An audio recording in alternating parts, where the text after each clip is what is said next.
সরকারি দলের বন্ধুরা তাদের কাউকে বলে শিশু পার্টি আর কাউকে বলে গুপ্ত।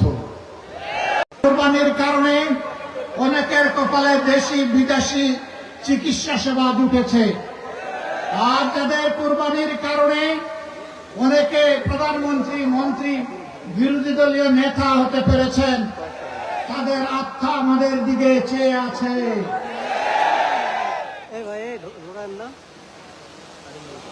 আল্লাহ রাব্বুল আলামিন সবকিছুর পূর্ণাঙ্গ এবং নির্ভুল সাক্ষী। এই পরিবর্তন যখন হয় তখন একদল জানবাজ তরুণ এবং তরুণী সামনে এসে বুক চিতিয়ে তারা ভয়কে জয় করে গুলির মুখে আন্দোলন গড়ে তুলেছিল। এটি সঠিক। 15.5 বছর ফ্যাসিবাদী শাসনের বিরুদ্ধে আমরা যারা বিরোধী দলে ছিলাম দফায় দফায় আন্দোলন করেছি, কিন্তু আমাদের আন্দোলনের মুখে ফ্যাসিবাদীরা পালিয়ে যায়নি। যেদিন এই তরুণ তরুণীরা সিদ্ধান্ত নিয়ে সামনে এসেছিল, জনগণ তাদের ডাকে সাড়া দিয়েছিল।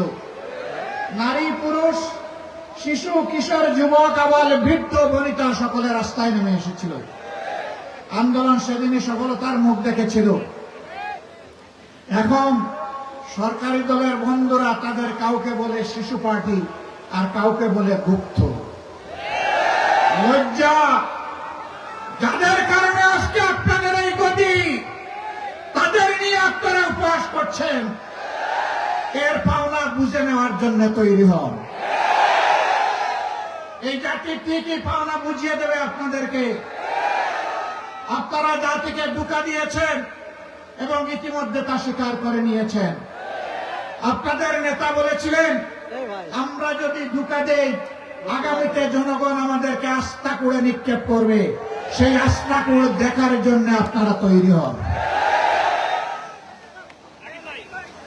গণভোটের রায় অগ্রাহ্য করার মানে হচ্ছে এদেশের জনগণকে অপমান করা, তাদের ভোটকে অস্বীকার করা, তাদের রায়ের প্রতি বৃদ্ধাঙ্গুলি দেখানো। মনে রাখবেন, জনগণের বিরুদ্ধে দাঁড়িয়ে অতীতে কেউ কোনোদিন রেহাই পায়নি, আপনারাও রেহাই পাবেন না। সময় থাকতে অনুরোধ করি, এখনো সৎ পথে ফিরে আসুন। জাতির সাথে গাদ্দারি বেইমানি করবেন না। আপনারা এসে বলুন, আমরা ইতিমধ্যে যা করেছি ভুল করেছি, আমরা জনগণের দেওয়া রায়, গণভোটের রায় আমরা বাস্তবায়ন করব। হয়তো জনগণ তখন আপনাদেরকে ক্ষমা করবে। আপনারা বলেন আপনারা নাকি সংস্কারের প্রবক্তা, আপনাদের আগে কেউ সংস্কার কর্মসূচি ঘোষণা করে নাই। কিন্তু আফসোস, আপনাদের সংস্কার কর্মসূচির প্রথম দফার সাথে আপনারাই আজকে গাদ্দারি করছেন। এই দফায় লেখা আছে,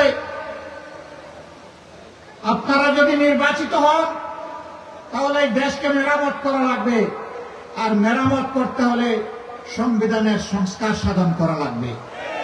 আজকে আপনারা বলছেন সংস্কার কি জিনিস সংবিধানের আপনারা বুঝেন না। তাহলে কি আপনারা শিশুর মতন না বুঝে প্রথম দফায় লিখেছিলেন? আপনারা